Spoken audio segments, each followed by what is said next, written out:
Hai, kembali lagi dengan Horror Story Time. Kali ini aku akan bercerita tentang kisah pohon beringin. Kisah ini bercerita tentang pantangan berkeliaran pada pukul 12 siang. Kisah nyata horor ini terjadi di Bali sekitar tahun 1995. Pergi ke sebuah sungai untuk bermain air atau sekedar menangkap ikan adalah hal biasa. Tapi siapa sangka kalau hal ini adalah cikal bakal terjadinya peristiwa yang merangkak pada hal di luar nalar. Seperti biasa, nama dalam cerita ini sudah aku samarkan. Sebut saja Ketut. Anak berusia 6 tahun pada 1995 silam. Mungkin kalian bisa menebak berapa umurnya sekarang. Nah, masa kecilnya penuh dengan petualangan. Tidak mengira kalau petualangannya akan terjun ke sebuah kasus yang akan mengembarkan warga. Pada pukul 12 siang di Bali, kata orang tua jangan pergi ataupun melakukan aktivitas apapun di jam itu. Tapi, apakah anak kecil berusia 6 tahun itu akan peduli? Tentu saja tidak. Maka dengan langkah riangnya, Ketut melaju ke arah sungai yang terletak di sebelah utara desa. Yang mana itu adalah sebuah sungai yang cukup deras dan besar arusnya. Sendirian, ya, tidak ada siapapun di sana. Kebisingan dalam acara bermain bukanlah gaya Ketut. Dia begitu menikmati permainan. Bermain adalah jalan ninjanya. Jam demi jam pun ia lakukan dengan ceria. Maka Ketut tak mengenal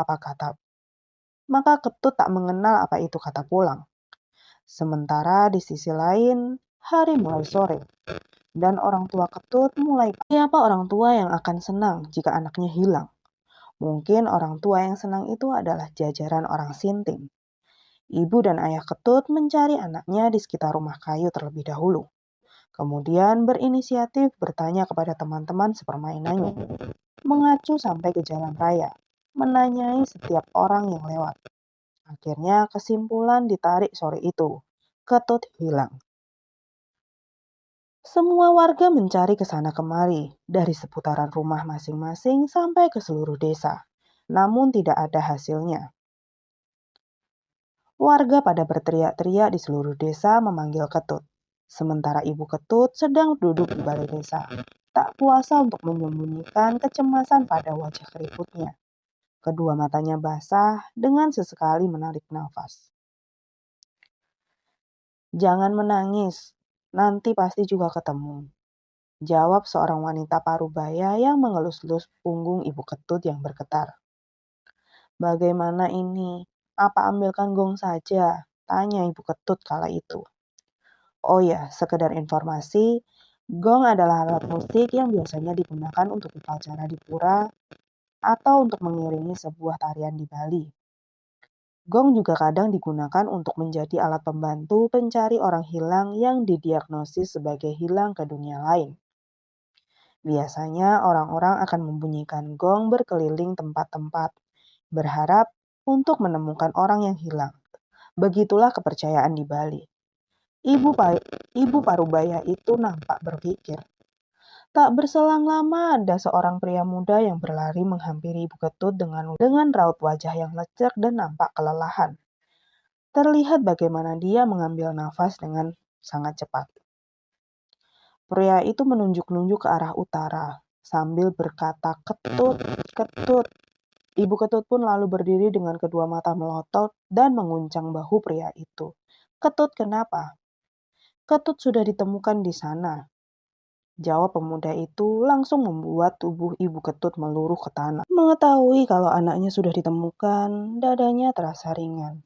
Tentu lega. Pemuda itu langsung membantu Ibu Ketut untuk berdiri. Tidak menunggu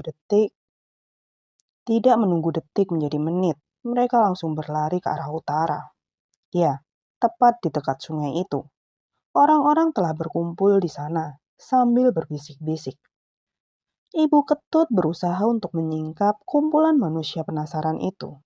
Senyum mengembang di wajah keriputnya. Di sana, di pinggir sungai itu, Ketut sedang dipeluk oleh ayahnya. Tidak tahu kalau petualangannya itu telah meresahkan warga. Namun anak kecil itu sudah meminta maaf. "Ketut," teriak wanita keriput itu. "Ibu." Ketut menoleh, kemudian melepaskan pelukan ayahnya, berlari ke dalam pelukan ibunya.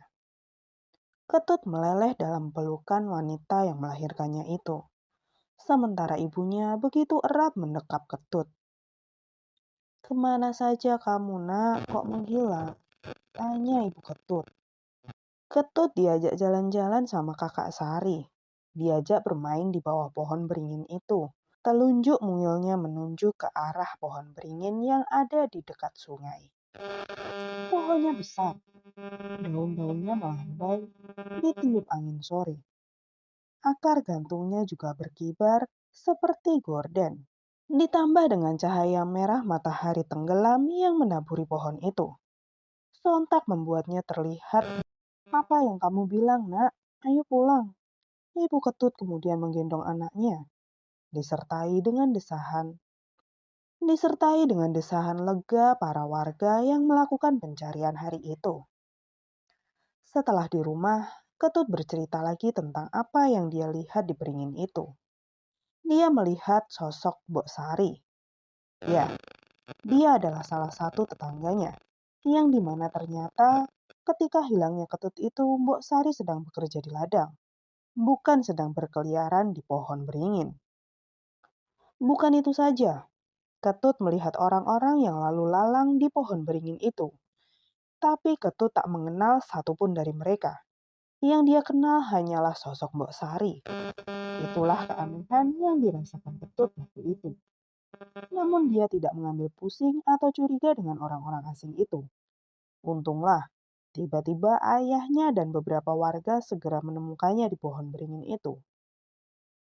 Ketika melihat ayahnya, Ketut tidak melihat sosok Mbok Sari itu lagi, ataupun sosok orang-orang asing itu. Mereka menghilang begitu saja. Nah, sekarang Ketut mulai mendengarkan petuah orang tuanya yang melarangnya untuk berkeliaran tepat di jam 12 siang. Mereka melarangnya bukan tanpa alasan.